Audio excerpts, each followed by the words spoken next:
Subscribe now and press the bell icon. Never miss an update. नमस्कार साथियों, स्वागत करता हूं सबका इस YouTube चैनल पर जिसका नाम है स्टडी विद पीएन लोधा। मित्रों देखिए 11th 12th एनसीईआरटी और आरबीएससी साइकोलॉजी के तो टेस्ट में लाता हूं, लेकिन एक टेस्ट आपके 2-4 दिन में एक टेस्ट एक और आता है अलग से साइकोलॉजी का, जिसमें विशेष प्रश्नों का समावेश आपको देखने को मिलता है। तो वही टेस्ट आज है मॉडल पेपर नंबर 2। इसकी प्लेलिस्ट भी मैंने बना रखी है। देखिए काउंटडाउन 112 दिन आपके पास बचे हैं, तो बहुत ही शानदार प्रश्न आपको यहाँ पर देखने को मिल जाएंगे। साथियों वीडियो को पूरा ही देखिएगा, फ़ायदेमंद वीडियो है, बहुत ज़्यादा आपको लाभ मिलेगा इससे। तो चलिए शुरू करते हैं। पहला क्वेश्चन क्या है, दोनों लेवल के लिए काफ़ी उपयोगी है, चाहे लेवल 1 से हो चाहे आप लेवल 2 से हो। पहला प्रश्न है, मैं कार चलाता हूँ, यह किस में आएगा? अधिगम में, परिपक्वता में, अभिवृद्धि में और विकास में। तो राइट आंसर बताना है पहले क्वेश्चन का। बताइए राइट आंसर क्या रहेगा साथियों प्रश्न नंबर 1 में। मित्रों देखिए हो सकता है आपके दिमाग में परिपक्वता आ रहा हो या अधिगम आ रहा हो, अभिवृद्धि, विकास, कोई सा भी एक ऑप्शन जरूर आ रहा होगा आपके माइंड में कि इसका ये आंसर रहेगा। लेकिन मैं कार चलाता हूँ, तो कार चलाता हूँ तो आपने मतलब कार चलाने का अधिगम करा है, तो यह एक अधिगम का उदाहरण है। क्योंकि अभिवृद्धि मतलब ऐसा नहीं है कि भाई व्यक्ति की वृद्धि होगी तो वो कार चलाता है, ऐसा तो होता नहीं सभी के साथ में। परिपक्वता से भी ये नहीं होता है साथियों, क्योंकि कई लोग देखे होंगे जो छोटे होते हैं आपसे, वो कार चलाते और आप कार चलाना नहीं जानते हो। इसको विकास भी नहीं कहेंगे, इसको क्या कहेंगे? अधिगम मतलब सीखना। विकल्प नंबर 1 सही है साथियों प्रश्न संख्या 1 में। नेक्स्ट प्रश्न देखेंगे प्रश्न नंबर 2। आपके दूसरा क्वेश्चन है, ब्रूनर के अनुसार पूर्व संक्रियात्मक अवस्था की अवधि कितनी है? 0 से 2 वर्ष, 2 से 7 वर्ष, 7 से 11 वर्ष और 11 से 15 वर्ष। अब मित्रों इस क्वेश्चन में सिर्फ ये चेंजेस हुआ है कि भाई पूर्व संक्रियात्मक अवस्था तो जीन पियाजे के सिद्धांत में आती है और यहाँ पर नाम क्या लिखा हुआ है? ब्रूनर। तो फिर आपका माइंड यहाँ पे डाइवर्ट होता है कि यार क्या ब्रूनर ने अलग से ही पूर्व संक्रियात्मक अवस्था की अवधि बताई है? लेकिन ऐसा कुछ नहीं है, इसमें सिर्फ प्रश्न को घुमाया गया है और इसका आंसर वही 2 से 7 वर्ष ही रहेगा जो कि जीन पियाजे के द्वारा बताई गई थी। तो इजी प्रश्न था, लेकिन प्रश्न को हल्का सा घुमा दिया, जिसमें आपका माइंड कन्वर्ट हो जाता है, डाइवर्ट हो जाता है आपका। आप सोते हो, एक्स्ट्रा दिमाग आपका यहाँ पर लगाने का मन करता है। तो मित्रों विकल्प नंबर 2 सही रहेगा प्रश्न 2 में। नेक्स्ट क्वेश्चन देखेंगे प्रश्न नंबर 3। तीसरा क्वेश्चन है, विनय साइमन बुद्धि परीक्षण में 1908 में प्रश्नों की संख्या 30 से बढ़ाकर कितनी कर दी गई थी? 54, 56, 57 और 59। तो मित्रों जो विनय साइमन बुद्धि परीक्षण है, जब उसका निर्माण किया गया था सन 1905 में, तो उसमें प्रश्नों की संख्या 30 थी। कितनी थी? 30। फिर उसमें संशोधन किया गया 1908 में, जिसमें प्रश्नों की संख्या बढ़ाकर 59 कर दी गई थी। और आपसे क्या पूछ रहे हैं? 1908 में, तो फिर 59 आपका राइट आंसर रहेगा। लेकिन फिर इसमें संशोधन किया था 1911 में, जिसमें प्रश्नों की संख्या घटाकर 54 कर दी गई थी और वर्तमान में भी इस परीक्षण में प्रश्नों की संख्या 54 ही है। तो प्रश्न जिस हिसाब से पूछा जाए उसी के आधार पर आपको उत्तर देना होता है। यहाँ पर 1908 की पूछे आपसे कि भाई 1908 में, तो 1908 में तो साथियों 59 कर दी गई थी। कितनी कर दी गई थी? 59। इसलिए आपको कई जगह 54 भी मिलता होगा, कई जगह 59 भी मिलता होगा, कई जगह 30 भी मिलता होगा। तो ये इसी कारण से है, क्योंकि 30 आरंभ में थी 1905 में, 1908 में 59 और 1911 में 54 और वर्तमान में भी 54। इस प्रकार आपको याद रखना है मित्रों ये प्रश्न। विकल्प नंबर यहाँ 4 सही है प्रश्न 3 में। नेक्स्ट प्रश्न देखें प्रश्न नंबर 4। किशोरावस्था को ठोस उम्र कहा जाता है क्योंकि शरीर ठोस हो जाता है, पूर्ण रूप से परिपक्वता आ जाती है, व्यक्ति किशोर हो जाता है और बालक अपराध करने लगता है। तो साथियों राइट आंसर देना है प्रश्न नंबर 4 का। क्यों कहा जाता है किशोरावस्था को ठोस उम्र? मैंने कहा था बहुत ही विशेष प्रश्न है, तो सारे ही अच्छे प्रश्न आपको यहाँ पर देखने को मिलेंगे, इसीलिए कह रहा हूँ वीडियो को आपको पूरा देखना है। तो मित्रों, किशोर अवस्था को ठोस उम्र इसलिए कहा जाता है क्योंकि पूर्ण रूप से परिपक्वता आ जाती है। बालक बालिकाओं में संतान उत्पन्न करने संबंधी गुण विकसित इस अवस्था में हो जाते हैं, इसलिए इसको ठोस उम्र के नाम से जाना जाता है।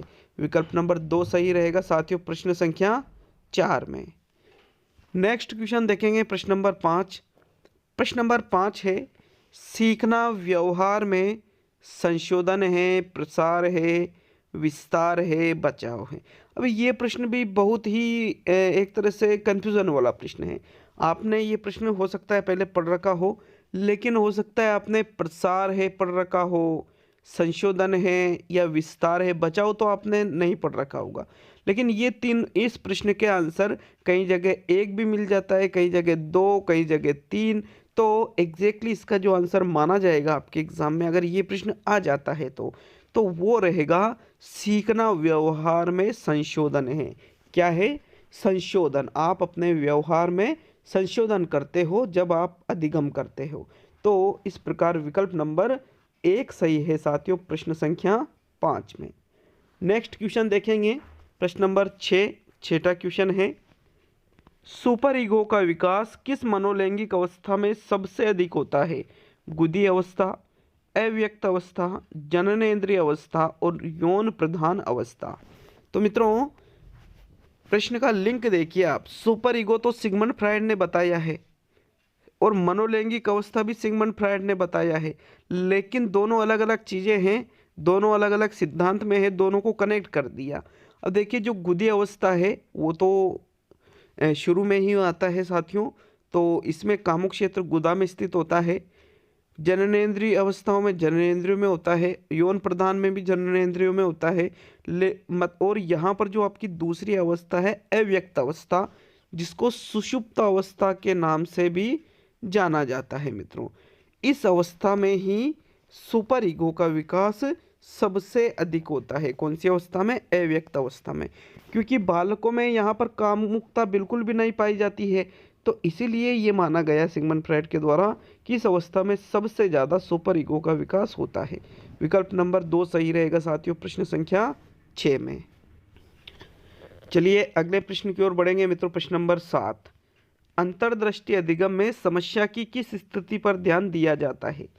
संपूर्ण स्थिति पर, विशेष स्थिति पर, प्रारंभिक स्थिति पर और लुप्त स्थिति पर।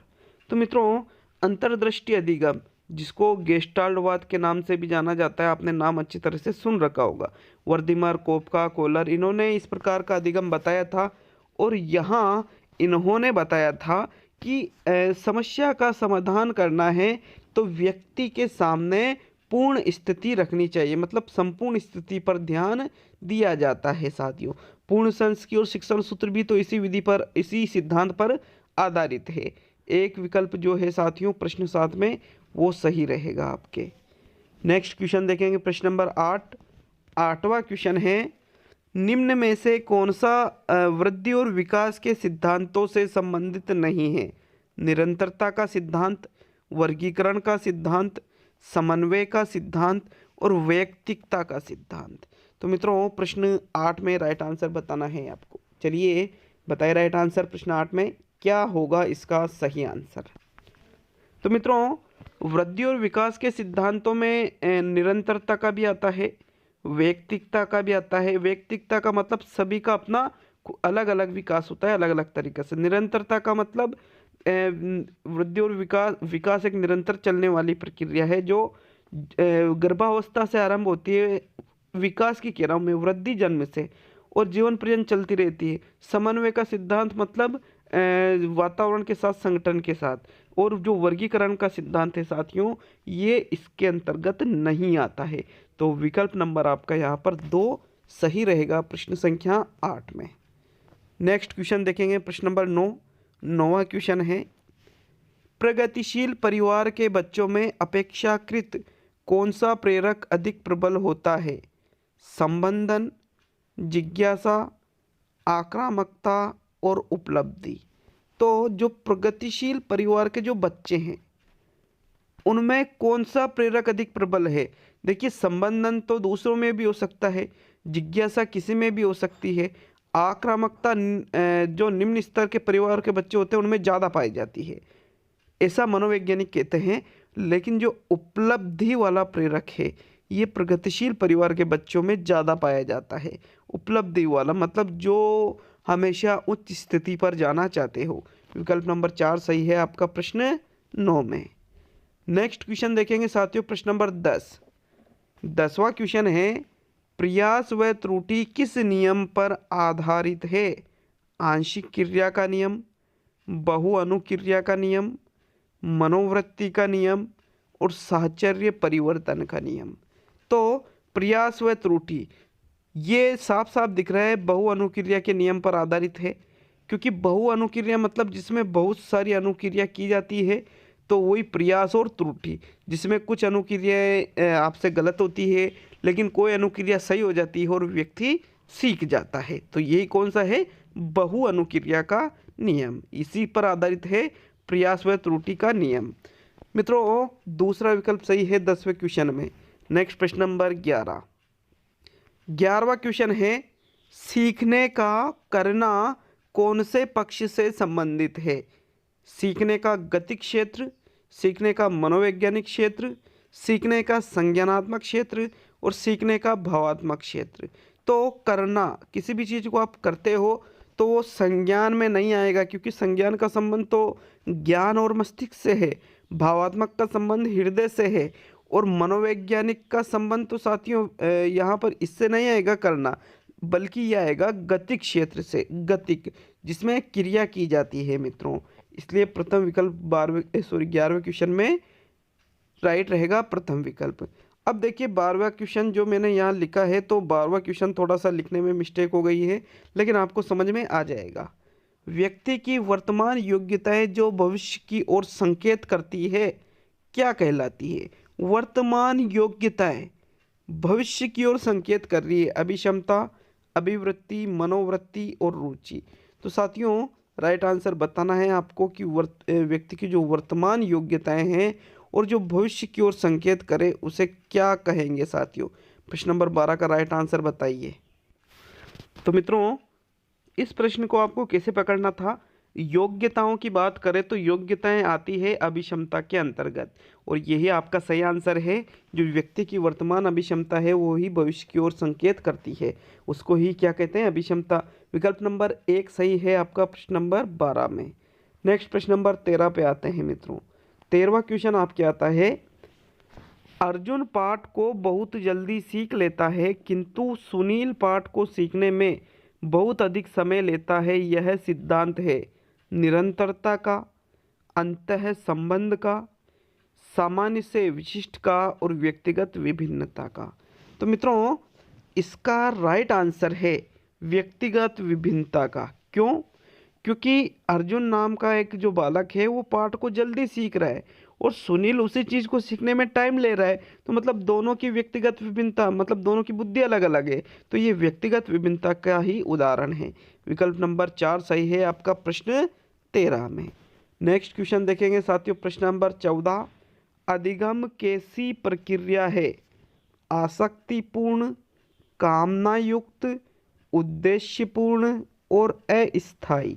तो मित्रों अधिगम अस्थायी तो होता नहीं, अधिगम स्थायी होता है। अधिगम उस आसक्तिपूर्ण, कामनायुक्त ये शब्द सही नहीं है अधिगम के लिए, बल्कि अधिगम एक उद्देश्यपूर्ण प्रक्रिया है। आप किसी भी चीज़ को सीखते हो तो उसका कोई ना कोई उद्देश्य जरूर होता है मित्रों। विकल्प नंबर 3 सही रहेगा प्रश्न 14 में। और अंतिम और 15वां क्वेश्चन देखेंगे, लेकिन यार वीडियो अच्छा लगे तो लाइक शेयर करना नहीं भूले और चैनल पर नए हो तो चैनल को सब्सक्राइब जरूर करके जाए साथियों। तो प्रश्न नंबर 15 देखते हैं। प्रयास व त्रुटि सर्वाधिक उपयोगी है हिंदी में, गणित में, इतिहास में और अंग्रेजी में। तो मित्रों प्रयास व त्रुटि सबसे ज़्यादा उपयोगी होती है आपके गणित विषय में, क्योंकि गणित विषय में जब आप सवाल करते हो तो त्रुटियां भी होती है, प्रयास भी सबसे ज़्यादा इसी में किया जाता है, अभ्यास भी किया जाता है ज़्यादा से ज़्यादा, इसलिए ये सर्वाधिक उपयोगी गणित में है। विकल्प नंबर 2 सही है साथियों प्रश्न 15 में। तो आज के ये 15 प्रश्न, इसके पहले मैंने रीट लेवल फर्स्ट वालों के लिए पर्यावरण का मॉडल पेपर नंबर 2 आज डाला है, तो उसको भी आप जरूर देखिएगा अगर नहीं देखा है तो। बहुत बहुत धन्यवाद साथियों, मिलते हैं अगले वीडियो में।